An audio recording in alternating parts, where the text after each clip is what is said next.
Assalamualaikum warahmatullahi wabarakatuh. Shalom, Om Swastiastu, Namo Buddhaya, salam kebajikan. Selamat malam dan selamat datang saya ucapkan kepada para peserta dan juga tamu undangan, yakni kepada Kepala Jurusan HI Unsud, Bapak Agus Haryanto, Pembina Komahi Unsud, Mbak Holifatus Saada, dan Kahim Komahi Unsud, Kak Talah Bima Gunari, dalam acara workshop yang diadakan oleh Departemen PSDM Komahi Unsud. Di malam yang indah ini, izinkan saya untuk memperkenalkan diri. Saya Filza Latifah, mahasiswa Hubungan Internasional Unsud Angkatan 2020 yang akan memandu jalannya workshop pada malam hari ini. Sebelum memulai jalannya workshop, saya sedikit akan menjelaskan mengenai tema dari workshop ini, susunan acara, dan juga tata tertib selama acara berlangsung.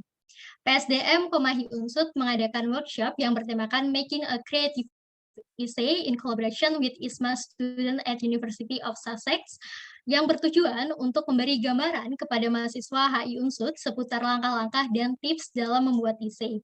Kemudian acara ini juga bertujuan menjadi wadah bagi mahasiswa HI Unsud dalam membuat essay, khususnya essay untuk program ISMA.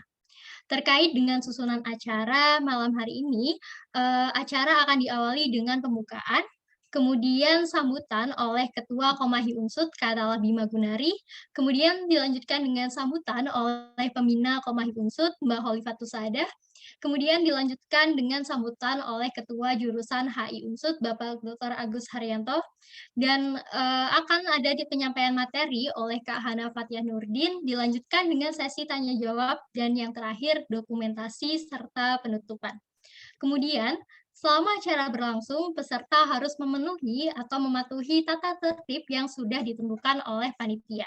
Yang pertama, semua peserta wajib menghidupkan kamera dan mematikan mikrofon, kecuali akan bertanya dan telah dipersilahkan oleh moderator. Yang kedua, sesi tanya-jawab akan dibuka oleh penyampaian materi berakhir, sehingga menyampaikan materinya. Yang ketiga, bagi yang ingin bertanya pada saat sesi tanya-jawab berlangsung, dapat bertanya melalui mikrofon setelah dipersilakan oleh moderator, atau dapat bertanya lewat kolom chat dengan menulis nama serta pertanyaannya. Untuk e-sertifikat akan dibagikan berdasarkan absensi di akhir acara. Dan pastikan untuk semua teman-teman mengikuti rangkaian acara sampai dengan selesai. Yang terakhir, jika ada ketentuan ataupun informasi tambahan akan disampaikan oleh panitia melalui kolom chat. Kemudian untuk mengefisiensi waktu, langsung saja ke acara yang pertama, yakni sambutan oleh Ketua Komahi Unsud. Kepada Kak Talah Bima Gunari, dipersilakan.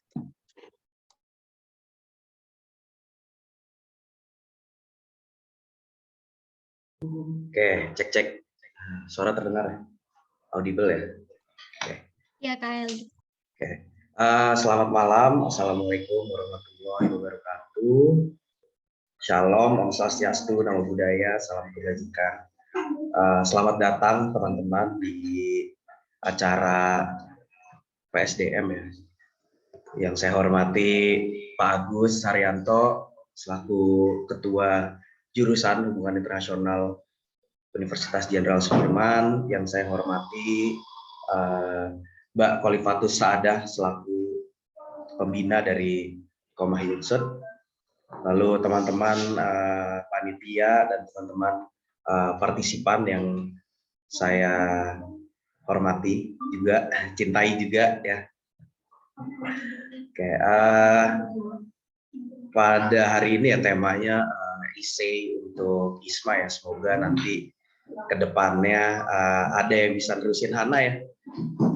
Mau sapa-sapa dulu deh sama Hana ya sekalian. Mau terima kasih juga sama Hana yang udah mau ngisi gitu ya, untuk di acara pada kali ini. Semoga Hana bisa bantu meneruskan ilmunya supaya bisa lolos ke ISMA dan supaya kita HI Unsud juga bisa terus menerus gitu ya, nggak putus gitu selama program ISMA ada.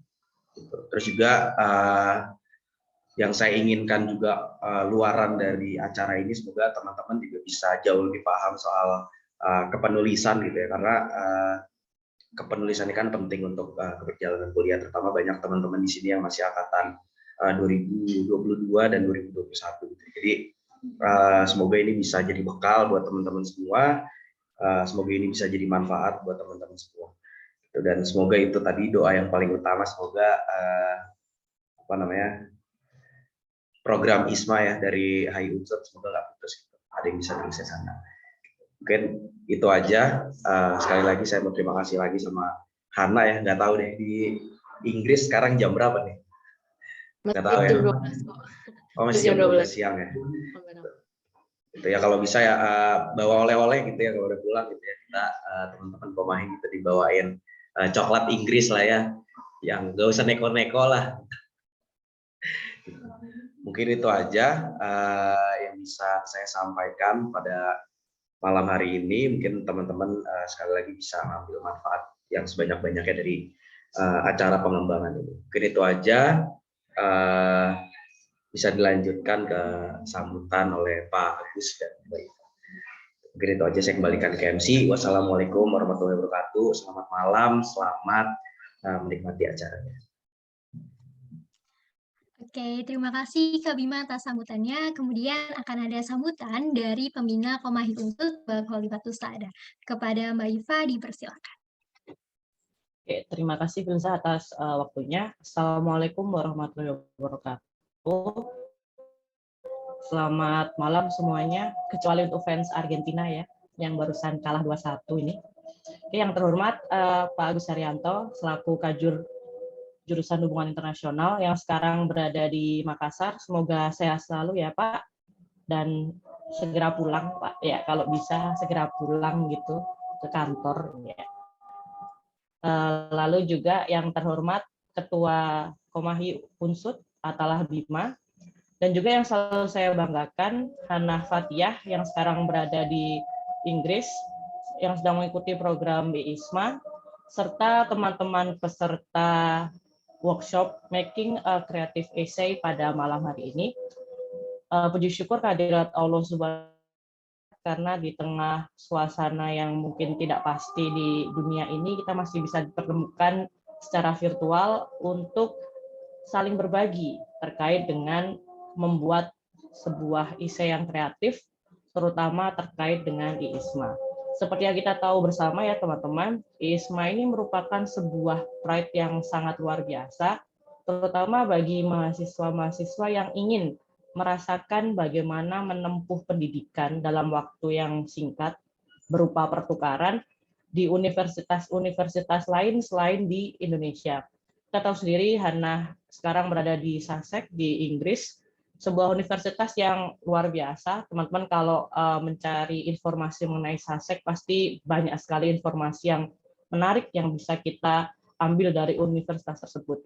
Dan beberapa kali saya mengatakan bahwa mungkin memang menulis ilmiah itu tidak untuk semua orang. Ada banyak keluhan dari mahasiswa ketika diberikan tugas ataupun diberikan kewajiban untuk menulis ilmiah. Namun ada beberapa tujuan atau beberapa goals yang ingin kalian capai memerlukan tulisan ilmiah. Salah satunya juga IISMA ini.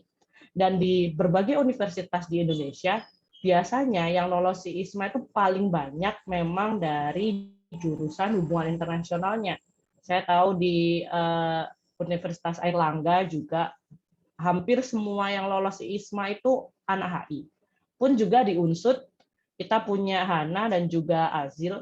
Di situ sudah terlihat bagaimana kualitas teman-teman sendiri sangat luar biasa, bisa lolos sampai ke tahap terakhir dan juga mendapatkan pengalaman yang luar biasa. Sehingga memang saya dari pembina Komahi pun sangat berharap agar teman-teman nantinya bisa meneruskan estafet dari Hana, mungkin tidak di Sussex, mungkin di universitas-universitas lain yang membuka IISMA juga sangat banyak. Saya sudah beberapa kali mengecek, sangat banyak sekali yang menawarkan program IISMA ini. Dan sekali lagi, tulisan-tulisan ilmiah yang nanti akan Presiden SRE Unhero ya, nanti salam ya. Ya, sepertinya saya belum pernah bertemu dengan anaknya ya. Yang ada mahasiswa S2 ya, nanti salam ya Hana untuk Naomi sekali lagi. Naomi dulu itu kebetulan asdos saya ketika saya masih di Airlangga, jadi sering bertemu. Ternyata kok ya kapan hari mengirim foto bersama dengan Hana. Saya pikir siapa yang ngirim foto, tiba-tiba ternyata Mbak Naomi dan juga Hana sedang menikmati suasana di Sasek. Beliaunya S2, Hananya sedang di ISMA. Dan pengalaman-pengalaman seperti itu memang sangat membandingkan gitu nanti, karena pasti orang tuanya bisa lah punya modal di Sasek. Wah, itu sudah modal ya teman-teman untuk membungkam omongan-omongan tetangga ataupun omongan-omongan orang yang iri, sehingga tidak perlu khawatir kalau misalnya dibanding-bandingkan.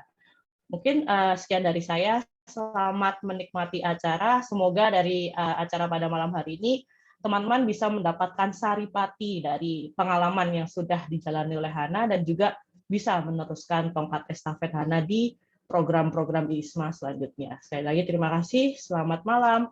Wassalamualaikum warahmatullahi wabarakatuh. Waalaikumsalam warahmatullahi wabarakatuh. Terima kasih Mbak Iva atas sambutannya. Kemudian sambutan yang ketiga dari Ketua Jurusan HI Unsud kepada Bapak Agus Haryanto, dipersilakan. Oke, Assalamualaikum warahmatullahi wabarakatuh. Selamat malam dan salam sejahtera untuk kita semua. Yang saya hormati Mbak Iva selaku pembina Komahi, ya. Kemudian Mas Atala Bima selaku Ketua Komahi, dan Mas Lutfi selaku Ketua PSDM, ya, Kepala PSDM, Mbak Filza dan teman-teman semua, serta yang tidak lupa juga untuk Hana, ya, selaku pembicara pada malam hari ini. Yang pertama, salam dari Makassar, ya. Saya pas di luar kota, jadi tapi saya pikir acara ini memang penting, makanya Mas Lutfi nanya pada saya, kapan Pak acaranya? Bebas, kapan pun acaranya saya pasti datang, apalagi ini online gitu. Jadi kita pasti hadir, karena menurut saya ISMA ini penting bagi kita HI Unsud untuk menunjukkan seberapa banyak ya nanti peningkatan dari tahun kemarin yang lolos ISMA, kemudian untuk tahun ini yang lolos ISMA. Yang pertama saya ucapkan terima kasih kepada semuanya yang sudah hadir, ya. Kemudian yang kedua juga saya harapkan acara hari ini, ya, itu ada 3 hal penting yang yang perlu kita siapkan terkait dengan ISMA. Yang pertama adalah terkait dengan TOEFL, ya, atau kemampuan bahasa Inggris. Yang itu semua nanti teman-teman akan difasilitasi oleh International Relation Office atau IRO. Kalau teman-teman nanti lolos, baik itu Duolingo maupun TOEFL atau IELTS, nanti teman-teman akan diberi bantuan, ya, untuk tes tersebut. Jadi pertama teman-teman harus mengetahui nanti kira-kira tujuannya kemana, dan kira-kira yang diperlukan itu untuk kemampuan bahasa Inggris itu sertifikat apa yang digunakan untuk masuk ke universitas yang teman-teman tuju. Kemudian yang kedua yang perlu teman-teman siapkan adalah mengenai IC. Nah, yang hari ini akan nanti dibahas oleh Hana mengenai bagaimana cara menulis IC yang menarik, ya, terkait dengan ISMA ini. Kemudian yang ketiga yang besok akan dibahas oleh Azil, yaitu bagaimana tips wawancara, ya. Itu yang saya kira nanti juga perlu teman-teman dapatkan terkait dengan bagaimana cara lolos ISMA. Nah, harapannya dengan 3 hal yang sudah kita fasilitasi ini, baik di universitas maupun kita di jurusan, saya berharap paling tidak dari HI itu, ya, pendaftarnya naik 2 kali lipat. Tahun kemarin yang daftar ada 3 orang, paling enggak tahun ini ada 6. Syukur-syukur lebih banyak dari itu. Sehingga kemungkinan kita untuk lolos itu lebih banyak lagi. Nah, sehingga saya menganggap acara-acara mengenai ISMA itu selalu penting. Kemarin saya juga diundang oleh Fakultas Penerangan juga untuk menyampaikan tentang ISMA, tentang beasiswa yang dari Translation Service. Saya juga menyampaikan hal yang sama, bahwa teman-teman semua harus persiapkan diri terkait dengan ISMA. Yang terakhir, ya, saya mohon maaf, ya, kalau mungkin ini agak gaduh, agak rame dan sebagainya, gitu, karena rencana saya memang tadinya nggak ikut acara malam ini. Saya pengen di hotel aja untuk ngajar dan yang lain-lain, tapi ternyata ya tidak sesuai dengan rencana saya. Sekali lagi saya ucapkan terima kasih dan juga mohon maaf, ya, apabila kami dari jurusan kurang dalam memfasilitasi kegiatan pada malam. Saya tutup, sekian, terima kasih. Assalamualaikum. Waalaikumsalam warahmatullahi wabarakatuh. Terima kasih banyak Pak Agus atas sambutannya. Nah, setelah mendengar sambutan dari Ketua Komahi, Pembina Komahi, dan juga Ketua Jurusan HI, mungkin inilah sesi yang ditunggu teman-teman, yakni penyampaian materi oleh narasumber kita, yakni Kak Hana Fathia Nurdin. Namun sebelumnya mungkin kita akan mengambil dokumentasi terlebih dahulu, mumpung masih ada Pak Agus dan juga Mbak Iva. Oleh karena itu mungkin teman-teman sekalian dimohon untuk bisa menyalakan kameranya dan operator mungkin bisa dibantu untuk share untuk nanti screenshot. Oke, ditunggu teman-teman yang mau touch up dulu ya, sambil ditunggu ya. Oke, slide pertama, aba-aba dari saya. 1, 2, 3. Sekali lagi. 1, 2, 3. Oke. Untuk slide kedua, dipersiapkan teman-teman. Oke.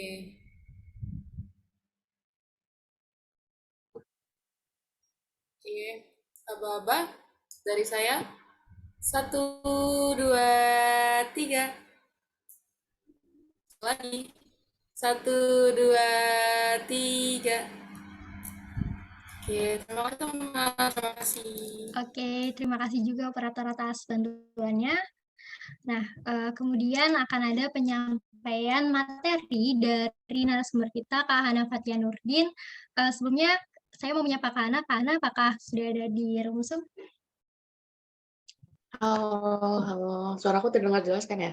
Iya, Kak Hana terdengar jelas. Halo, Apa kabar Kak Hana? baik, alhamdulillah. Di sana di UK jam berapa, Kak? Masih jam 12, 18 sekarang siang, beda 7 jam. Oke. Nah, sebelum mungkin kan teman-teman di sini belum pada terlalu kenal ya Kak sama Kak Hana. Jadi mungkin aku bakal bacain kurikulum vitae dari Kak Hana dan mungkin operator bisa dibantu untuk share screen.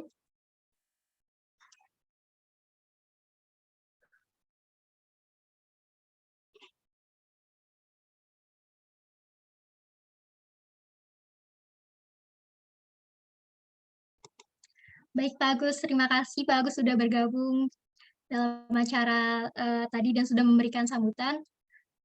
Oke, nah selanjutnya Kak Hana ini merupakan mahasiswa Hubungan Internasional UNSUD angkatan 2019 yang saat ini beliau merupakan penerima beasiswa program Indonesia International Student Mobility Award di University of Sussex.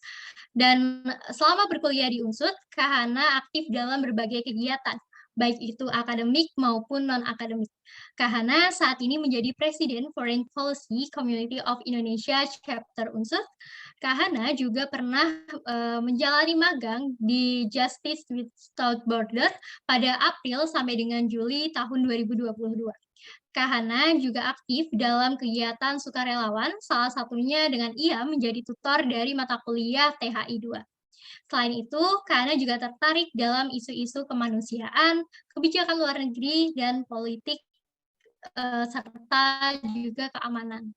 Kemudian yang terakhir, Kak Hana juga mendapatkan penghargaan yakni Best Position Paper dan juga menjadi penerima beasiswa program ISISMA ini di University of Sussex. Nah, begitulah CV singkat dari narasumber kita. Dan kepada Kak Hana, bagaimana? Apakah sudah siap untuk membagikan ilmu serta pengalaman selama Kak Hana mempersiapkan diri dalam mendaftar program ISISMA ini? Ya, siap banget dong.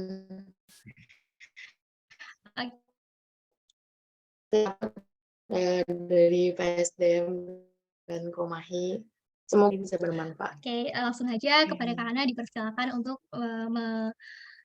menjelaskan materinya. Oke. Ini kanvanya agak error ya, soalnya di aku nggak kenapa-napa tapi oke.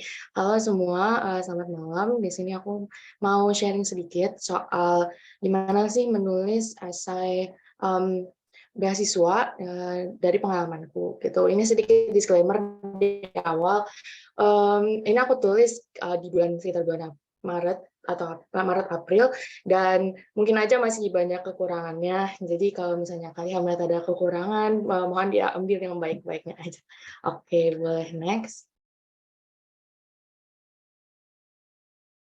Oke, ada yang tahu nggak kalau misalnya ISMA pasti banyak yang tahu lah ya. Kalau misalnya ISMA itu Indonesian International Student Mobility Awards dipionirkan oleh Kementerian Pendidikan, Kebudayaan, dan Riset dan Teknologi yang udah 2 tahun berjalan. Untuk tahun ini untuk ISMA S1 sendiri itu ada 1.155 awardees untuk 65 universitas di seluruh dunia. Dan kalau misalnya University of Sussex-nya nih, mungkin ada yang bisa bantu aku nggak? Kalian, apa sih yang kalian tahu atau kalian pernah dengar soal University of Sussex? Dari Filza mungkin ada yang kamu tahu soal Sussex? Yang aku tahu cuman salah satu univ di ini sih, kayak UK gitu, tapi aku belum terlalu tahu. Tapi untuk ISMA kemarin waktu lihat jurusannya banyak banget yang kayak relate sama HI gitu loh, jurusan-jurusan di Sussex tuh. Itu aja, Kak. Iya, benar. Jadi University of Sussex ini menempati peringkat 1 untuk jurusan International Development di dunia. Memang kalau misalnya kalian lihat QS ranking dan rankingnya di UK itu nggak setara seperti Oxford, Cambridge, LSE atau UCL ya. Tapi untuk International Development dan International Relations ini cukup terkenal di kalangan akademisi. Kemudian yang unik ini saya tadi yang seperti udah Filza singgung juga, memang banyak menawarkan courses berhubungan dengan politik dan HI kalau misalnya di ISMA itu sendiri. Dan yang menurutku yang unik adalah di sini pembangunan dan international relations itu tidak dilihat berdasarkan perspektif Barat gitu. Jadi meskipun nih yang mengajar itu adalah maksudnya keturunan Kaukasian, white people, tapi mereka menggunakan perspektif non-barat gitu, perspektif negara berkembang, perspektif kelompok indigenous, dan perspektif kayak kelompok-kelompok termarginalkan. Boleh di next.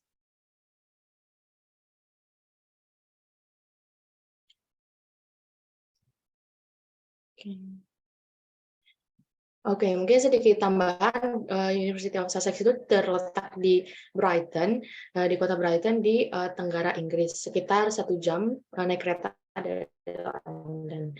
Nah, oke, selanjutnya apa sih scholarship essay itu? Scholarship essay itu biasanya adalah salah satu syarat pendaftaran ketika kalian mau apply ke beasiswa. Tapi nggak cuma beasiswa aja, banyak juga essay-essay yang digunakan untuk misalnya volunteering atau internship, awards, dan sebagainya, yang ini tuh gunanya untuk memudahkan panitia atau komite dari scholarship tersebut untuk mengetahui pribadi kalian tuh seperti apa, dan apakah kalian tuh cocok gitu untuk diterima sebagai awardee, dan apakah kalian itu mampu merealisasikan tujuan dari program tersebut. Next. Oke, ini ada untuk tahun ini essay ISMA itu ada 4 pertanyaan. Jadi nanti jawaban dari pertanyaan-pertanyaan itu nggak kalian submit dalam bentuk Google Docs atau dalam PDF, melainkan nanti kan ada portal ISMA ya. Mulai tahun ini semua pendaftaran itu punya portalnya sendiri di isma.id dan bukan melalui website Kampus Merdeka. Di situ nanti di portalnya kalian ketika kalian mendaftar itu kalian bisa upload dokumen-dokumen pertanyaannya, kemudian nanti di setiap pertanyaan esainya, misalnya pertanyaan esai, kemudian nanti 250 kata, ya 250 kata untuk tahun ini. Oke, terus ini ada 4. Yang pertama itu discuss your academic and non-academic achievement, including the process and skills involved in your previous or current degree program. Yang kedua, please outline your plans to engage with local and international communities during the ISMA program using clear examples. Yang ketiga, discuss a time when you faced a difficult challenge or hurdle during your study and how you navigated through it. Dan yang keempat adalah explain about your health condition, dental and oral treatment, medical treatment, COVID-19 medication, mental health therapy, or counseling. Aku bakal ngupas satu persatu dari pertanyaan ini. Boleh di next.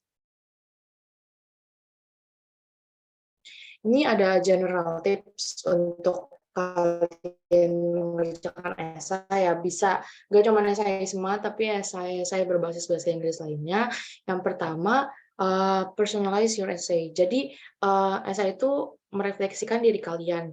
Kalian harus membuat esai itu tuh unik gitu. Itu menuangkan kepribadian kalian dan pengalaman kalian ke dalam esai itu. Sehingga esai itu tuh nggak bisa disamain sama applicants lain gitu. Jadi jangan sampai komitenya ini tuh merasa mereka udah pernah ngebaca esai seperti ini dari applikan sebelumnya.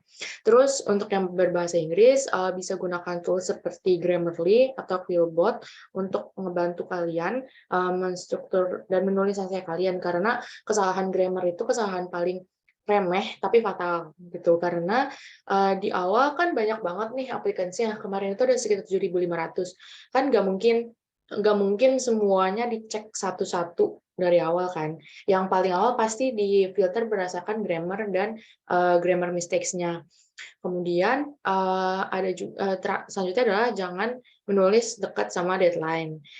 Meskipun aku tahu nih sebagian HI kita sering banget nulis deket-deket deadline, tapi untuk esai ISMA ini jangan sampai kalian terlalu dekat deadline, karena ada waktu 1 bulan pendaftaran untuk kalian membuatnya, dan menulis esai itu kan perlu di draft. Kalian perlu membuat struktur, perlu di draft, dan selanjutnya nih ada di poin selanjutnya adalah perlu di proofread.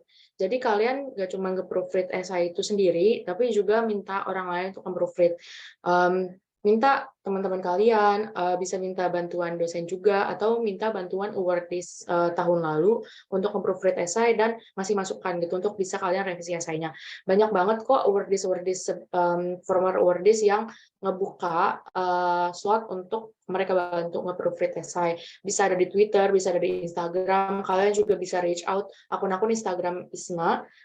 Kan banyak tuh, ada ISMA Sussex, misalnya ISMA Queen Mary, ISMA Maastricht, itu kalian bisa reach out khususnya buat universitas-universitas yang emang kalian tuju, itu untuk tanya, Kak, ada nggak yang awardees yang bisa bantu untuk nge-proofread esai.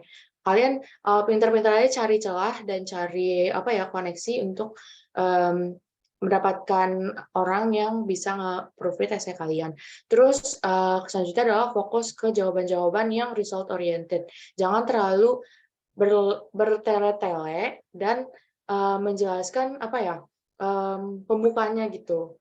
Fokusnya itu kepada result, karena panitia ISMA-nya itu mau hasil nyatanya gitu. Dari pengalaman kalian, apa sih yang kalian dapetin dari yang kayak gitu. Dan selanjutnya adalah provide concrete examples.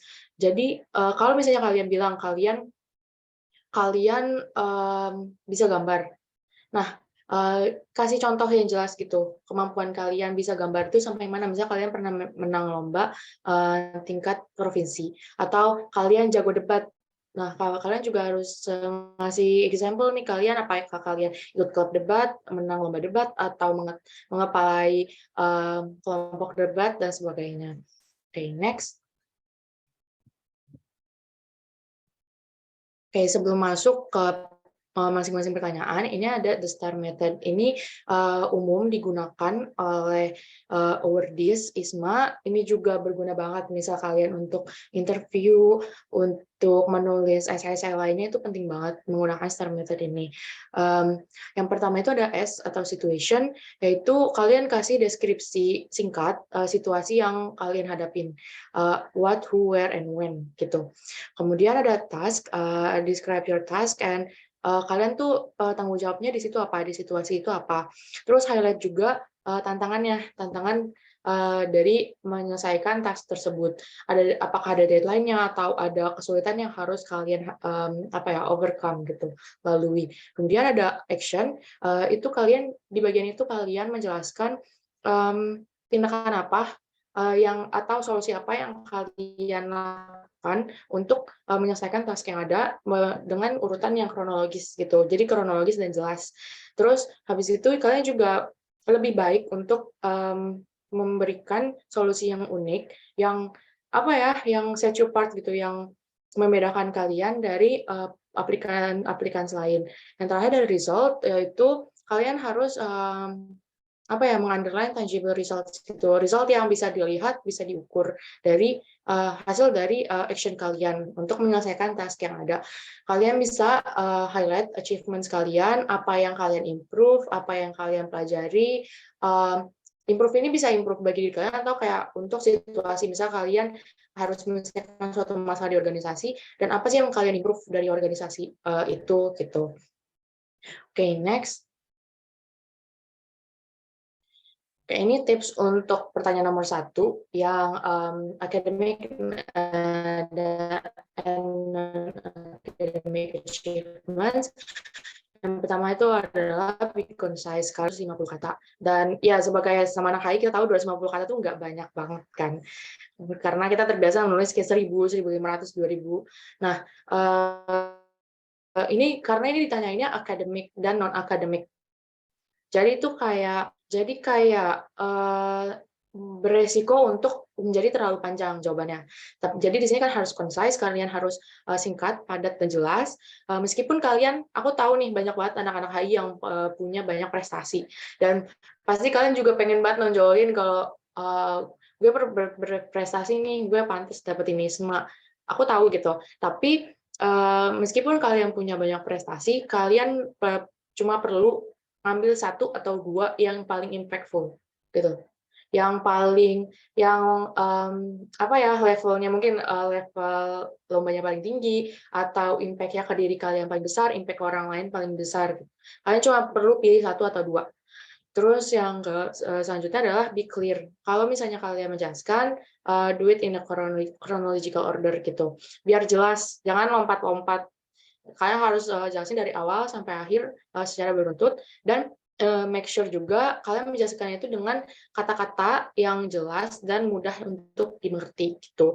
Jangan aku tahu ini kan kayak esai pasti mereka juga mau lihat complexity kalian ya. Tapi lebih baik menggunakan kata-kata yang mudah dimengerti dibandingkan masukin kata-kata yang sulit tapi jadi nggak nyambung gitu.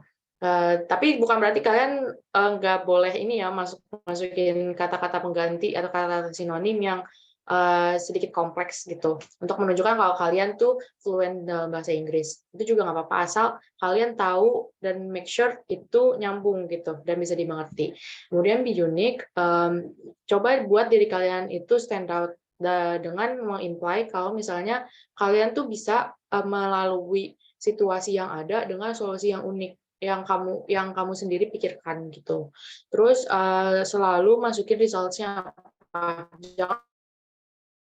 Jangan cuma masukin achievement-nya doang. Tapi masukin juga selain menang di lomba, kalian di situ juga dapat koneksi, kalian belajar hal baru atau bahkan ngebantu orang gitu. Jadi include the results dan jelasin apa yang kalian dapat dari achievements itu. Okay, next.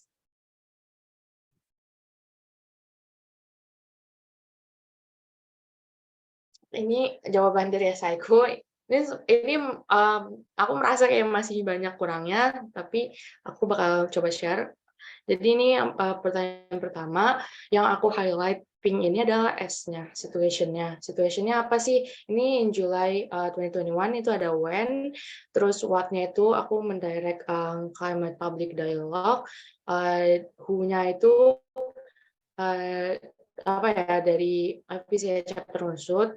Kemudian di sini itu aku jelasin kalau misalnya ini tuh pertama kali aku megang posisi leadership gitu, dan terus aku juga agak jelasin sedikit FPCA itu apa, dan kemudian masuk ke yang aku highlight oranye ini adalah task. Jadi aku sebagai anak HI aku nggak punya, apa ya, nggak punya pengetahuan banyak soal climate science gitu, dan itu jadi challenge buat aku karena aku yang mengkonsepkan event-nya dengan, apa, preparation yang kurang dari 1 bulan, gitu. Ini sih aku nge-point out 2 challenge ya. Jadi pertama aku nggak punya, pemahaman climate science yang, tinggi karena aku, anak hubungan internasional, sementara aku butuh mengkonsepkan event-nya dan kemudian preparation-nya cuman kurang dari 1 bulan. Oke, next. Yang aku highlight hijau ini adalah action-nya. Ini karena tadi ditanyakan, jangan lupa juga masukin apa yang kalian pelajari dari, jurusan kalian sekarang atau misalnya dari SMA gitu. Itu nggak ini, disclaimer ya, ini nggak cuman ini kalian boleh juga masukin pencapaian kalian waktu SMA, karena ada beberapa temanku dan beberapa awardee tahun lalu juga banyak yang masukin pencapaian-pencapaian mereka waktu SMA gitu. Karena kita disuruh untuk nge-highlight, relevansinya dengan apa yang kita pelajari dari our current degree program atau previous, program.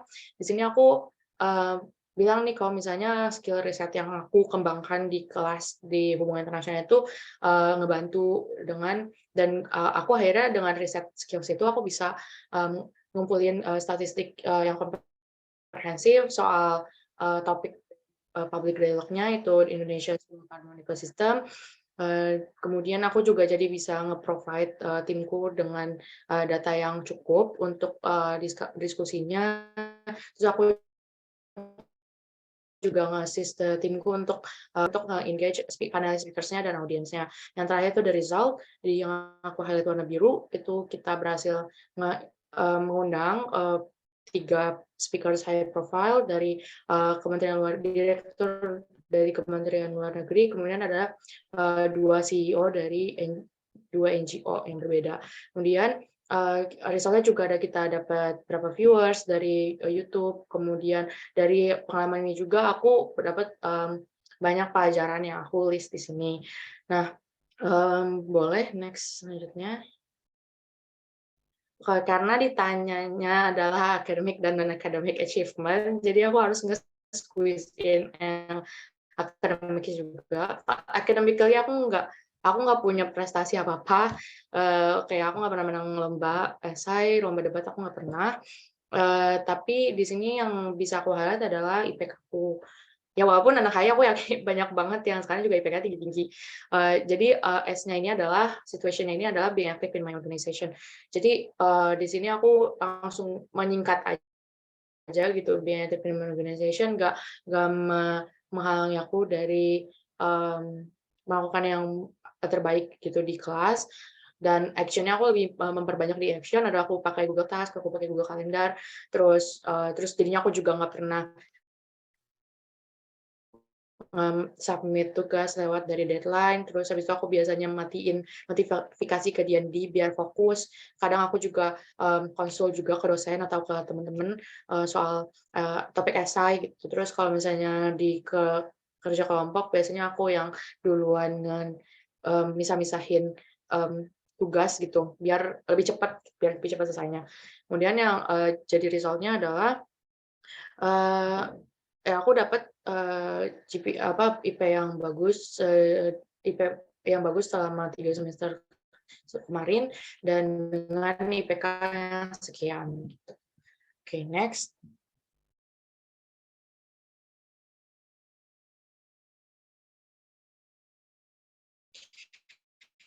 Ini untuk pertanyaan with clear examples. Nah, yang pertama itu adalah kalau dari aku ya pribadi, specify your plans for each university options to imply that you have done research. Karena kalian kan punya 2 opsi universitas nih. Bisa aja bahkan universitas itu ada di negara yang berbeda atau bahkan di, kontinen yang berbeda. Karena, waktu itu pilihan pertama aku adalah Granada, Universidad de Granada di Spanyol. Yang kedua baru, Sussex kan, dan itu ada di 2 negara yang berbeda dengan kultur dan, apa ya, bahkan iklim yang berbeda gitu. Dan kalian harus spesifikasiin, plans kalian untuk kalau misalnya kalian keterima di universitas A, kalian akan melakukan apa, di universitas B kalian akan melakukan apa. Itu dengan begitu kalian bisa apa ya, mengimply kalau kalian tuh udah ngeriset dengan baik gitu. Oh nih nanti akan memberikan impression kepada komite ISMA-nya kalau misalnya wah nih anak udah ngeriset banyak nih soal universitasnya dan apa yang bisa mereka lakukan untuk nge-engage lokal dan international community yang ada di sana. Terus buat juga plan-nya itu visible, bisa diraih. Jadi jangan plan hal-hal yang kayaknya jauh banget gitu atau bakal mempersulit diri kalian sendiri. Plan to do something yang kalian itu emang enjoy dan menjadi bagian signifikan dari kalian gitu. Jadi kalau Ismanya tuh juga convince gitu kalau misalnya kalian emang bisa merealisasikan ini.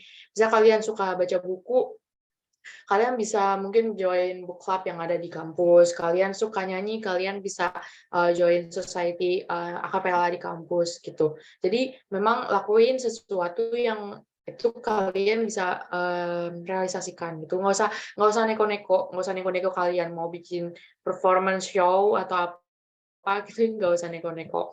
Kemudian jelasin juga in orderly way gitu. Pakai firstly, secondly, lastly gitu. Jadi biar lebih jelas karena itu kan ada 2 universitas ya. Jadi kayak ada firstly kalau misalnya kalian keterima di universitas apa, kalian bakal ngapain. Secondly kalau misalnya universitas yang B, kalian bakal ngapain. Terus kalian juga bisa mention scholarship objektifnya dari ISMA, yaitu intercultural understanding, terus habis international networks. Banyak deh, ada banyak banget. Kalian bisa pilih beberapa dari objektifnya ISMA yang bisa kalian lihat di website resminya. Dan dengan mention objektif itu bakal nge-suggest kalau misalnya kalian tuh punya strategi yang jelas untuk mencapai tujuan-tujuan itu. Karena yang diharapkan dari ISMA adalah kalian bisa merealisasikan objektif ini yang ada di program ISMA. Okay, next.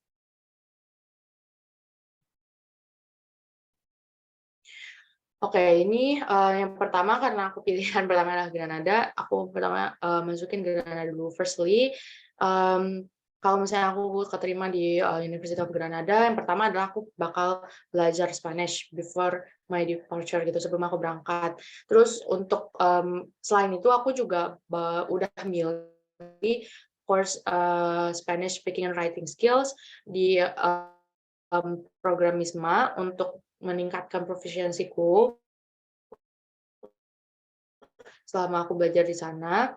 Dan ini agak-agak penutup nih kayak kesimpulan karena mesti kok effort kita untuk berkomunikasi dalam Spanish gitu. Meskipun kita berbandingkan seakan kita mengharapkan atau memaksa mereka untuk bisa berbahasa Inggris gitu untuk berkomunikasi dengan kita. Terus yang kedua, bagian yang kedua adalah aku berencana untuk participate volunteer mengajarkan bahasa Inggris ke komunitas lokal di Granada yang difasilitasin sama Central Language Modernas. Itu fakultas yang membawa aku udah melakukan researchku gitu, ada kalau misalnya di sana nanti di sana kita bisa volunteer, di sana di courses-nya ada speaking and writing skills untuk Spanish gitu. Terus yang jadi penutup adalah aku mikir kalau misalnya step-step ini akan nge-bridge cultural gap yang ada gitu antara ISMA Wardis dan komunitas di Granada. Okay, next. Ini alternatifnya kalau misalnya aku terima di University of Sussex itu adalah join the book club dan Korean Drama Show Society karena ini adalah 2 hal yang aku suka. Aku suka baca buku dan aku juga suka K-drama. Dan aku di sini aku bilang alasanku kenapa aku mau join kedua klub itu adalah karena aku percaya kalau misalnya shared interest itu menjadi hal yang fundamental untuk nge-connect orang yang bahkan paling berbeda sekalipun. Karena pasti kan susah kalau misalnya kalian maintain interaksi sama orang yang nggak ada satu hal pun yang sama kalian. Nanti topiknya jadi kayak nggak nyambung gitu kan. Jadi terus aku bilang kalau misalnya mereka itu ada weekly and monthly meetings yang ngasih aku kesempatan yang perfect banget nih untuk nge-connect dan mingle sama mahasiswa-mahasiswa dari berbagai background gitu.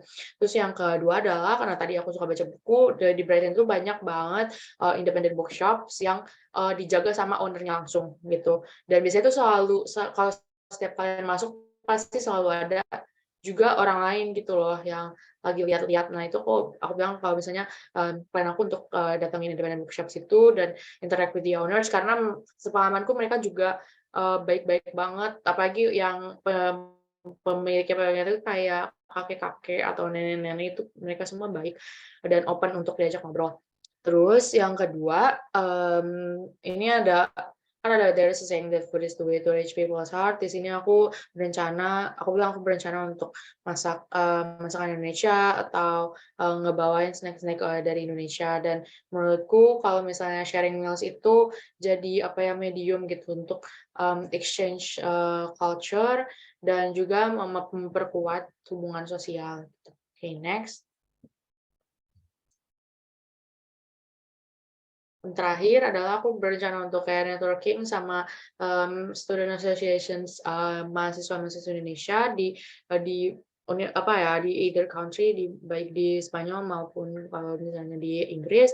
Yang itu kalau di Brighton itu ada Persatuan Pelajar Indonesia Brighton, kemudian di Sussex sendiri ada Indonesian Society, dan di Spanyol itu ada PPI in Spain. Dan asosiasi-asosiasi ini punya tujuan yang sama aku untuk aku jelasin tujuannya apa.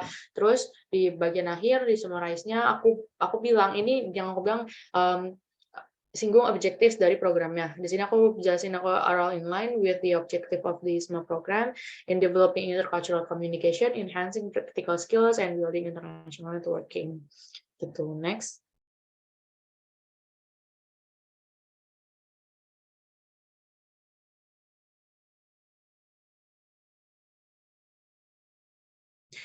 Ini adalah untuk pertanyaan yang academic hurdles dan academic challenge.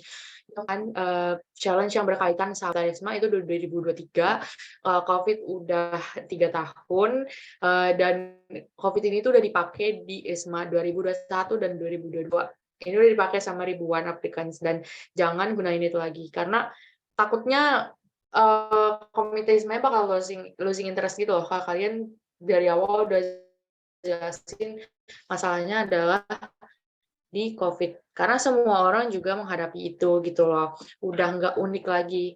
Nah, terus jadi kalian harus mengulik masalah atau tantangan apa yang mempengaruhi proses belajar kalian. Kalian boleh pokoknya apapun yang kalian masih merasa nyaman untuk share gitu ke komite atau mungkin nanti bakal dibaca juga sama calon-calon awardees lain atau teman-teman kalian. Mungkin bisa aja kalau misalnya kalian masih comfortable enough ya mungkin masalah keuangan di keluarga yang itu nge-impact pembelajaran kalian atau masalah pertemanan, masalah teknis kalian mungkin laptopnya rusak atau apa itu bisa asal framing kalian tuh bisa unik dan solusi yang kalian gunakan itu juga unik dan menggunakan bagian action dari jawabannya. Kalian harus ngejelasin problem solving steps yang direct dan koheren. Langsung aja gitu, nggak usah bertele-tele dan koheren dan jelas. Kalian tuh karena kenapa ada pertanyaan ini? Karena kalian harus meng-convince,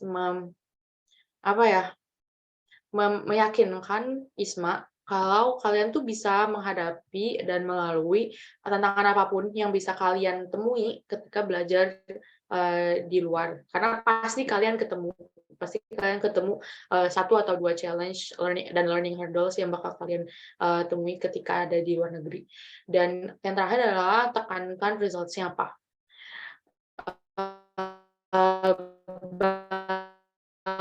Bakal lebih baik kalau misalnya results-nya itu punya efek yang jangka panjang, masih kerasa sampai sekarang.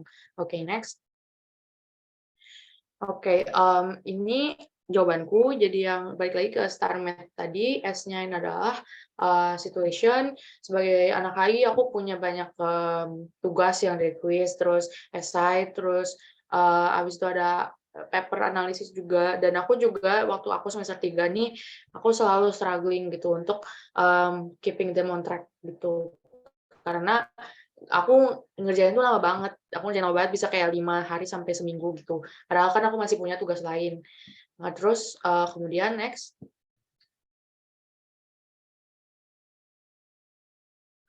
Oke, ini adalah tasnya. Aku ngejelasin kenapa sih kalau misalnya bikin paper itu tuh challenging buatku. Itu karena ada prosesnya tuh ada nge-outline dulu, terus ngeriset dulu, terus ngumpulin datanya, sampai akhirnya baru ngebuat papernya dengan analisis yang detail. Dan aku itu overwhelming di aku karena terlalu banyak data dan terlalu banyak sumber yang harus aku baca dari news articles, jurnal, laporan resmi, terus habis itu ada e-book dan textbooks juga. Terus habis itu juga barengan dengan paper yang lain dan juga waktu itu ada praktik kan, ada praktik WTO dan praktik diplomasi juga waktu semester 3 yang nge-pressure aku untuk selalu dan meskipun nih aku mencapai IP yang bagus gitu, IP yang perfect, tapi aku menyimpan dan mengefektifkan waktu dan energi aku gitu. Itu adalah tasnya. Dan next, yang highlight hijaunya adalah action. Jadi aku nge-identify kalau misalnya masalah utamanya adalah data dan sumbernya aku kumpulin itu nyampur-nyampur terus gitu. Dan karena nyampur-nyampur, kayak aku bingung. Tadi aku baca soal ini tuh dari sumber yang mana. Terus pas aku lihat browser itu ada 35 tabs yang aku buka dan aku harus ngecekin satu-satu. Itu aku yang data yang pengen aku masukin itu ada di mana. Itu kan lama, jadi membuat lama ya. Jadi aku come up with a new method. Aku nggak pertama outline dulu, aku mau diskusiin apa aja, aku argumennya mau apa, terus kemudian aku baru nge-collect semua data yang ada, dan pokoknya kalau misalnya aku nemuin data yang aku butuhkan, aku langsung masukin di bawah poin diskusinya yang udah aku outline, kemudian langsung aku masukin juga citations-nya gitu. Biasanya aku langsung kayak manual dulu gitu, aku masukin citations-nya biar aku juga bisa gitu, ini diambilnya dari sumber yang mana, dari penulis yang mana. Kemudian aku juga, dulu aku belum pakai Zotero, jadi aku pakainya Scriber di online, itu bikin daftar pustakanya dulu gitu. Karena bikin daftar pustaka bisa jadi bagian paling malesin ketika kita udah kelar terus masih harus bikin daftar pustaka. Dan apalagi kalau misalnya sumber-sumber itu ada yang hilang-hilangan. Jadi aku bikin duluan, sekaligus itu juga bisa jadi pemandu aku ketika aku ngeliat citation. Wah, ini kan kalau citation cuma udah nama belakang sama tahun kan, nggak ada judulnya. Ini biar aku bisa ngelihat, oh ini dari mana, ini judul papernya apa gitu, judul-judulnya apa. Terus kemudian setelah outline itu kelar, yang draftnya itu berantakan banget, masih dalam bahasa Inggris, masih belum dipersingkat dan segala macam, aku bakal ngebuka Word baru, jadi nanti window-nya samping-sampingan, itu tinggal aku ketik doang gitu, dan masukin argumen aku di sana. Dan metodenya itu meningkatkan efisiensi kerjaku gitu, dari 5 hari biasanya jadi 3 hari on average. Dan terakhir adalah ada kesimpulannya itu sama, gimana cara aku untuk overcome academic struggle-ku adalah dengan mengidentifikasi masalahnya apa dan mencoba pendekatan baru sebagai solusinya. Oke, next.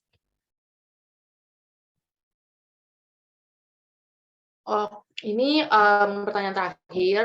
Di sini aku nggak masukin jawabanku karena memang kayak coincidentally aku ada health condition gitu. Tapi yang pengen aku highlight di sini adalah pertanyaan itu nggak digunakan untuk mendiskriminasi mereka yang punya medical conditions, mau itu fisik maupun mental. Jadi kalau misalnya kalian mungkin ada kondisi mental, mungkin ada yang bipolar atau yang punya diagnosed with depression, anxiety, atau punya medical condition yang mengharuskan kalian untuk minum obat, itu tuh bukan digunakan untuk mendiskriminasi kalian atau membuat kalian seakan kalian tuh nggak bisa gitu untuk lolos. Karena buktinya aku ada medical condition dan aku lolos gitu. Ini tuh hanya digunakan untuk meng-ensure kalau misalnya kalian tuh bisa, kalian punya kondisi ini, tapi kalian tahu gimana cara kalian taking care of yourself gitu, dan kalian tahu apa yang harus kalian lakukan untuk memaintain kesehatan kalian ketika kalian di luar. Karena ini pertanyaan ini nggak ada di 2021, tapi ini dimasukin oleh panitia ISMA dengan pengalaman yang ada ketika banyak awardees yang punya penyakit tapi dia nggak bilang terus dia kambuh, ada awardees yang punya kondisi mental dia nggak bilang kemudian dia relapse dan itu jadi bermasalah ke pelajarannya, ke mempengaruhi teman-temannya juga gitu. Jadi kan nggak ada, kita dikirim di sini on our own gitu. Di sini nggak ada perwakilan dari ISMA kecuali ya bisa dijembatani oleh KBRI, dan nggak semua universitas dekat sama KBRI maupun kantor konsuler kan. Jadi kalau biar nggak gimana ya, biar kalian nggak membahayakan diri kalian dan sekaligus nggak merepotkan orang lain, jadi panitia ISMA perlu tahu apakah kalian punya kondisi yang harus diketahui sama mereka. Kalau misalnya kalian pernah punya concerning health condition atau atau sekarang masih mempunyai itu, kalian harus menjelaskan kondisi itu apa, khususnya misal yang nggak terlalu umum gitu penyakitnya, kalian harus menjelaskan itu apa, dan describe clearly kamu tuh udah ngapain untuk manage itu. Apakah kalian minum obat, apakah kalian olahraga, tidur yang cukup dan reguler, konsul dengan misalnya dokter atau psikiater atau psikolog. Tapi kalau misalnya kalian nggak pernah punya atau nggak mempunyai health condition yang concerning, itu kalian bisa nge-highlight gimana cara kalian untuk tetap jadi sehat gitu. Terus ya itu sih, jadi emang panitia semuanya itu entitled to know if you have any medical conditions, jadi untuk mencegah situasi yang tidak diinginkan terjadi gitu. Oke. Udah terakhir, apakah ada yang punya pertanyaan? Kembalikan dulu ke moderator. Oke, terima kasih banyak Kak Hana atas penyampaian materi yang sangat-sangat menarik. Dan mungkin di sini teman-teman peserta sudah banyak pertanyaan yang ingin ditanyakan langsung kepada Kak Hana. Oleh karena itu, pada sesi tanya jawab mungkin akan ada 3 pertanyaan. Kita buka 3 pertanyaan terlebih dahulu, dan untuk teman-teman yang ingin bertanya, silakan untuk bisa raise hand sekarang.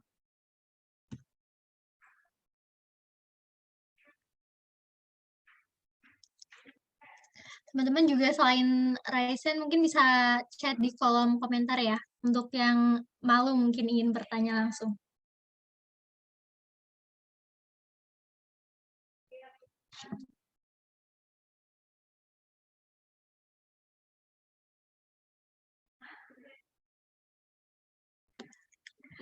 Kita tunggu dulu ya Kak Ana, mungkin teman-teman nih masih mempersiapkan pertanyaannya gitu.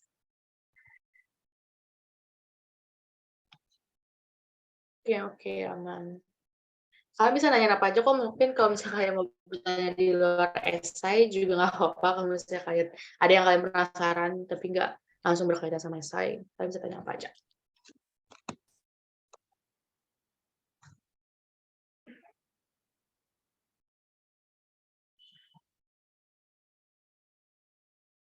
Aku mau tanya dulu ke deh kan. Oh, ini udah ada yang raise nih, Nawang. Mungkin Nawang bisa silakan untuk open mikrofonnya, bisa disampaikan pertanyaannya. Halo, perkenalkan. Nama aku Natasha Fanya, tapi kebetulan lagi pakai Zoom-nya Nawang. Jadi pertanyaan aku, kan sebisa mungkin untuk mengikuti ISMA ini kita harus mempersiapkan lebih awal. Nah, aku mau tanya, persiapan untuk TOEFL itu kira-kira butuh waktu berapa lama sih? Apalagi kan jarak waktu TOEFL itu batas waktunya cuma sampai 2 tahun kan? Lalu persiapan-persiapan apa yang dibutuhin untuk kita mengikuti TOEFL, dan kira-kira untuk persiapan ISMA ini range untuk skor TOEFL-nya kira-kira berapa sih Kak? Makasih. Oke, ini langsung jawab aja Kak. Iya, Kak Ana bisa langsung dijawab, silakan. Oke, jadi kalau misalnya buat ini ya, proficiency test, itu kan ada 3 pilihan. Ada TOEFL IBT, IELTS, dan Duolingo. Kemarin kebetulan aku pakai Duolingo. Kalau misalnya dari aku sendiri, Duolingo itu ini jangan diikutin sini. Aku tahu ISMA dari September, aku udah mulai kayak ikut-ikut webinar dari November. Tapi aku baru benar-benar belajar itu bulan Februari akhir. Ketika itu dibuka waktu itu tanggal 14 Maret, pendaftarannya ditutup tanggal 14 April. Jadi aku cuman persiapan buat itu selama 1 bulan. Ya, 1 bulan. Kalau misalnya kalau misalnya persiapan itu tergantung dari tipe tes apa yang mau kamu ambil. Karena kan mereka punya metode yang berbeda untuk tesnya gitu kan. Kalau Duolingo sendiri ini itu dia lebih selain jauh lebih murah, Duolingo itu 750.000 aku kemarin, atau pokoknya $49 tergantung rate pada hari kalian bayar ya, tapi sekitar 700 ribuan. Kemudian TOEFL dan IELTS itu sekitar 3 juta, 3 jutaan. Dan kalau misalnya Duolingo itu hasilnya keluar 48 jam, kalau misalnya kalian itu invalid, jadi emang itu kan di nilainya juga berdasarkan AI kan, berdasarkan kayak robot gitu. Jadi kalau misalnya kalian kelihatan ngomong sama orang lain, kalian matanya beralih dari kamera untuk waktu yang terlalu lama, ada orang lain yang ada di dalam ruangan kalian, itu tuh bakal dibilang invalid. Nah, kalau misalnya kalian invalid, kalian bisa ngajuin appeal, kalian bisa retake tes itu lagi, gitu. Selama maksimal 2 kali. Waktu itu aku pertama kali invalid karena aku terlalu fokus sama eh, apa ya, kan kalian kalau masalah tes ntar ada kotak, itu muka kalian di situ kan. Aku terlalu fokus gitu sama itu, gitu. Karena mataku kayak ngawang-ngawang terus ke sana, terus jadinya invalid, jadi aku harus ngambil ulang gitu. Dan itu hasilnya 48 jam, 2 hari, maksimal banget, bakal 48 jam. Terus kalau TOEFL sama IBT aku kurang tahu, TOEFL, IBT dan IELTS aku kurang tahu. Kalau nggak salah sekitar seminggu atau beberapa hari, itu bisa jadi pertimbangan kalian juga selain harganya, yaitu berapa lama hasil tesnya keluar. Kemudian kalau misalnya Duolingo itu sekitar 1 sampai 1,5 jam. Aku nggak tahu sekarang apakah udah berubah atau enggak, tapi kemarin itu sekitar 1 1,5 jam. Dan itu metodenya beda sama TOEFL dan IELTS. Kalau misalnya TOEFL dan IELTS itu dipisahkan antara reading, writing, listening, speaking. Kalau misalnya Duolingo itu digabung. Jadi ada dalam satu tes itu ada reading, listening, ada reading, writing, pokoknya digabung-gabung gitu. Terus untuk detail dari mekanismenya itu informasi yang banyak di internet. Kalau di Duolingo itu ada guidebook-nya di website resminya englishtest.duolingo.com kalau nggak salah. Itu ada guidebook-nya dan selalu diupdate. Kalau misalnya mereka nambahin soal atau nambahin metode itu selalu diupdate.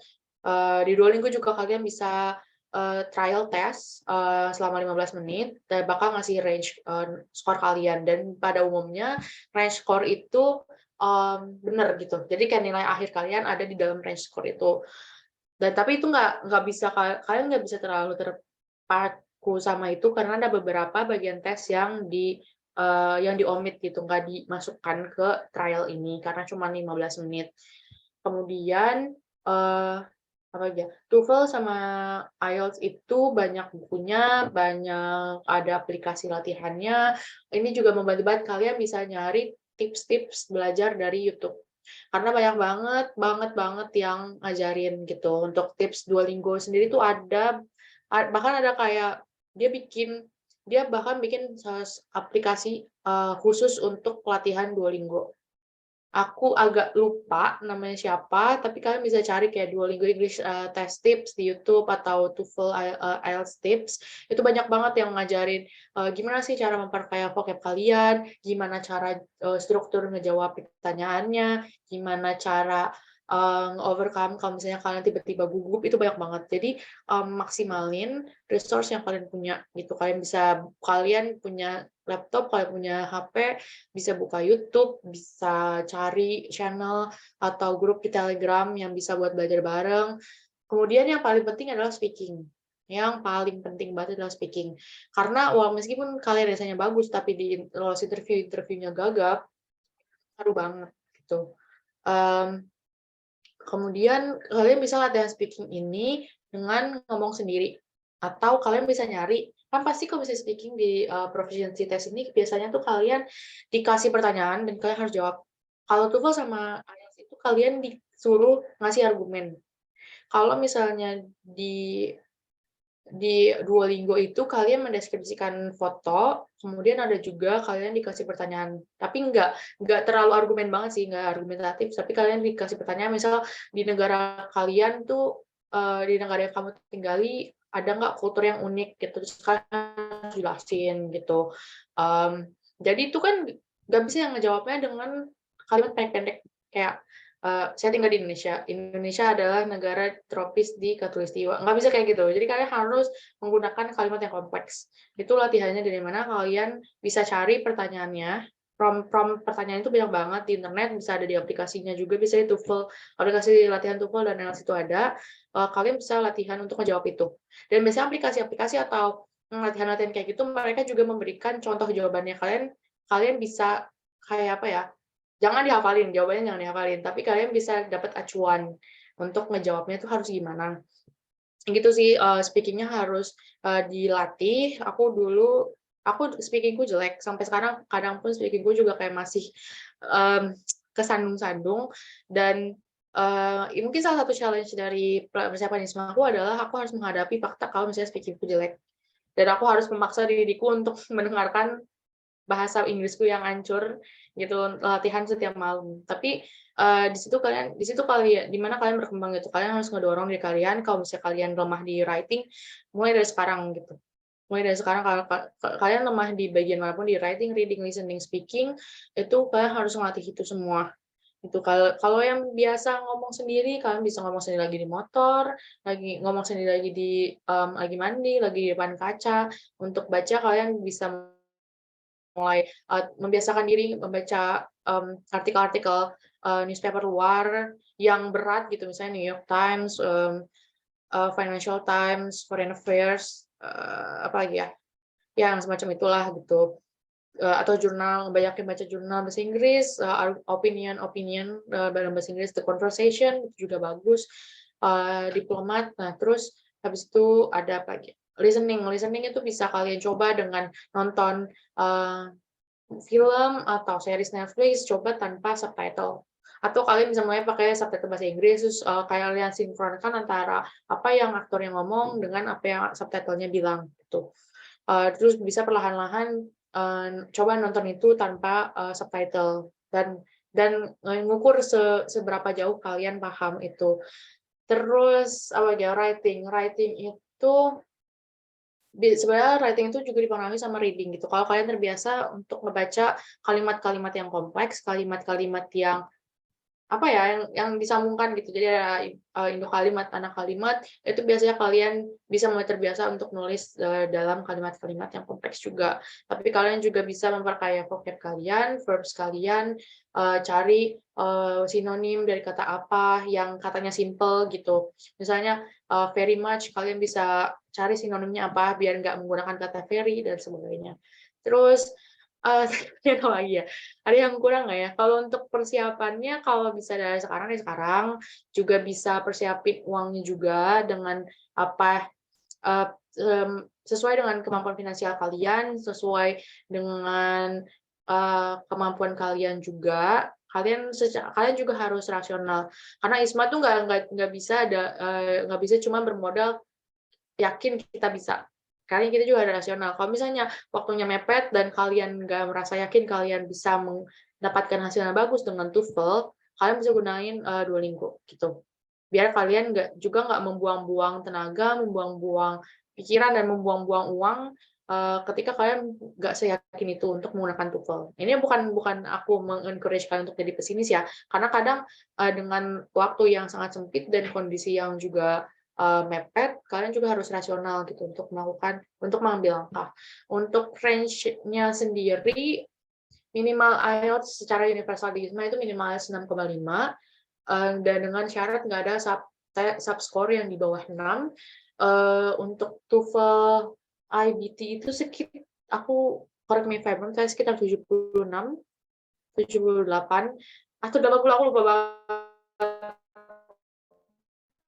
Nah, kalau misalnya Duolingo itu 110. Tapi di setiap universitas kalian harus cek lagi, itu kan ada host universities list, kalian harus cek lagi, itu mereka menerimanya berapa. Karena untuk universitas-universitas yang masuk ke dalam QS World Ranking Top 20, kayak UCL, Edinburgh, apa dia, terus universitas-universitas di Australia dan Amerika Serikat, misalnya MSU, Japan, itu mereka nerimanya jauh lebih tinggi gitu. Ada juga yang nggak nerima Duolingo, ada juga yang nerima Duolingo tapi tinggi banget kayak 125, 130 itu ada gitu. Jadi kalian harus cross check lagi ke masing-masing universitasnya.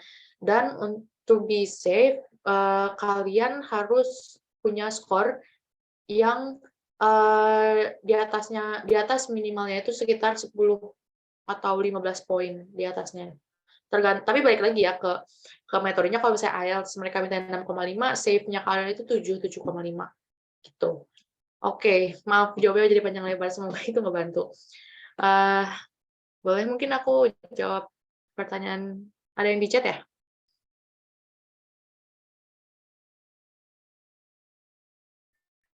Ini yang mana dulu nih?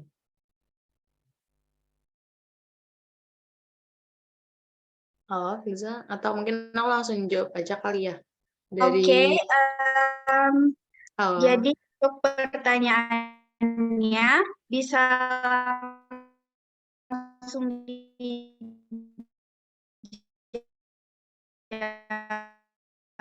dari Rido ya. Pertanyaan Rido. Sekali bagian yang saya menjelaskan itu dibenahin. Ini agak tricky karena aku sejujurnya aku nggak ngulik-ngulik, kita over di situ nggak, masing-masing nggak ngulik jawaban esai. Kita tahu kayak cari tahu prestasi satu sama lain itu sebanyak apa atau pengalaman organisasi sebanyak apa, karena itu semua udah tidak terlalu penting ketika kita udah nyampe di sini gitu. Tapi kalau misalnya kalau kamu nggak punya pengalaman organisasi atau internship dan prestasi sama sekali, prestasi itu bisa dari IP atau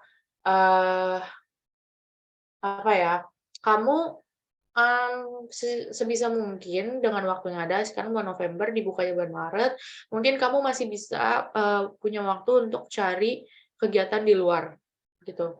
Atau apa ya, bisa itu volunteer di lingkungan kamu, cari NGO yang membuka volunteer, atau misalnya kepanitiaan di kampus. Karena gimana pun seenggaknya kamu harus punya bekal gitu. I encourage you untuk punya bekal yang bisa membuktikan ke Komite ISMA kalau kamu tuh juga bisa bekerja dengan orang lain, kamu pernah bekerja di apa ya, di situasi yang mengharuskan kamu bekerja juga dengan orang lain kayak gitu. Kalau misalnya kamu masih punya kesempatan dan waktu, mungkin waktu liburan, itu banyak yang buka volunteer, buka kepanitiaan. Nggak selalu harus ada di dalam kampus. Kamu juga bisa cari itu di luar kampus gitu. Menurutku itu sih, kalau misalnya nggak punya prestasi sama sekali, aku sendiri juga nggak punya prestasi, tapi ini kan ISMA itu ada minimal IP-nya ya 3. Kalau misalnya kamu merasa IP-mu bagus, itu bisa ditonjolin untuk prestasi akademiknya. Ya, kalau misalnya non-akademiknya, kamu bahkan bisa bilang gitu, prestasi non-akademik kamu, misal kamu tadi awalnya takut untuk join organisasi, tapi akhirnya kamu melewati ketakutan kamu itu dan kamu daftar, dan ternyata kamu bisa melakukan hal itu dengan baik, membantu prokernya atau membantu eventnya berjalan dengan lancar, itu juga bisa menjadi prestasi non akademik gitu. Prestasi itu nggak cuma berdasarkan seberapa prestigious prestasinya atau seberapa besar apa ya, seberapa besar respect yang kamu dapat gitu, tapi juga seberapa banyak hal yang bisa kamu belajar dari itu dan seberapa banyak kamu membantu orang lain dari pengalaman itu bisa jadi prestasi juga. Karena tadi prestasi non akademik itu juga cuman nge-organize webinar gitu loh, jadi nggak perlu yang wah banget gitu. Semoga itu ngebantu ya, Rido. Apakah ada follow-up questions?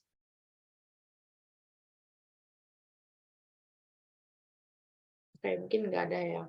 Ya, aku bisa jawab dari Santi, taruh aku baca.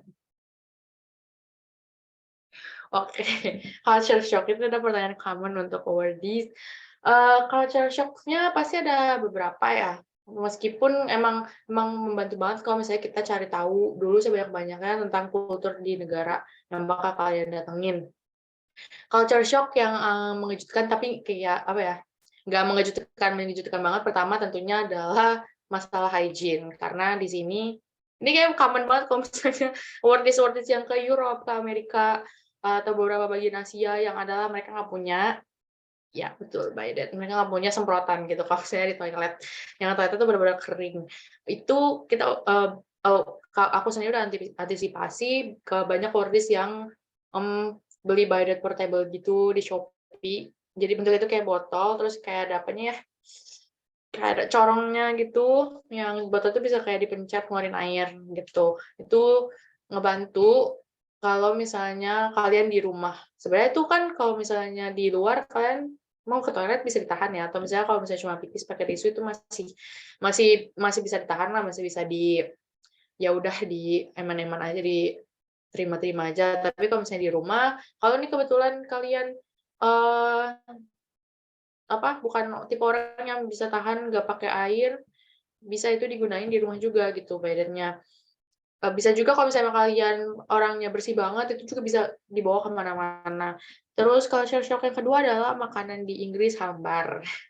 Makanan di Inggris itu sangat hambar, jadi bahkan makanan Timur Tengah itu juga hambar. Aku pernah makan nasi mandi, terus itu kayak dapat review bagus gitu kan. Aku udah looking forward nih, kirain kayak rasanya kayak emados. Itulah kalau di Jakarta ya nggak taunya hambar juga. Padahal harganya mahal. Terus juga adalah di sini itu kalau makan di luar itu mahal. Kebanyakan di atas 7-8 pounds, itu sekitar di atas 150-160 ribu untuk kamu makan sendiri. Untuk makanan doang, nggak sama minum. Itu kayak nasi, kamu mie, sop, yang kayak makan-makan main course itu biasanya mahal. Jadi emang lebih murah kalau misalnya kalian belanja, bisa patungan sama teman-teman rumah, atau belanja sendiri makanan yang bisa dimasak gitu. Misal kalian beli pasta, beli bumbu pasta, terus beli sosis, beli daging, itu tuh jauh lebih murah dan kalian bisa menyesuaikan itu dengan rasa lidah kalian yang Indonesia yang butuh banyak rasa gitu. Yang ketiga, ini juga sepele, di sini nggak ada saus yang enak. Mereka bilang spicy sauce tapi itu nggak pedes. Mereka bilang ini pedes tapi ternyata itu asam doang. Nggak pedes. Encourage banget juga kalau misalnya kalian mau keluar, bawa bumbu-bumbu sendiri sih, misalnya saus tiram, bumbu cabai, saus. Kalian bisa kalian masak. Culture shock selanjutnya adalah suhu gitu. Di sini waktu pertama datang aku langsung 10 derajat gitu. Di Jakarta, di Purwokerto biasanya 33, 32. Pas aku nyampe di sini tuh langsung waktu itu lagi 10 derajat. Ini berlaku ya untuk ke negara-negara yang 4 musim, karena kalian akan ISMA di musim gugur, memasuki musim dingin. Apalagi yang stay-nya itu sampai Januari Februari, karena itu puncaknya musim dingin di situ. Khususnya untuk mainland Europe ya. Belanda, Jerman, ya negara-negara situ itu tuh bakal dingin. Jadi kalian harus siapin juga, paling banter dari Indonesia beli heat tech. 1 aja udah nggak apa-apa. Beli heat tech, atau kayak kalau misalnya kalian nggak bisa juga nggak apa-apa sih. Di sini banyak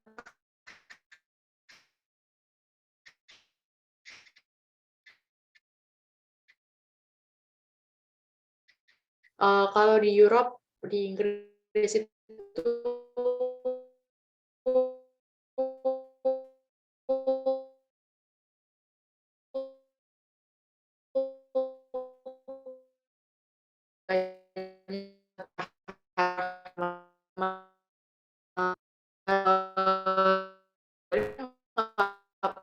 perlu bawa baju.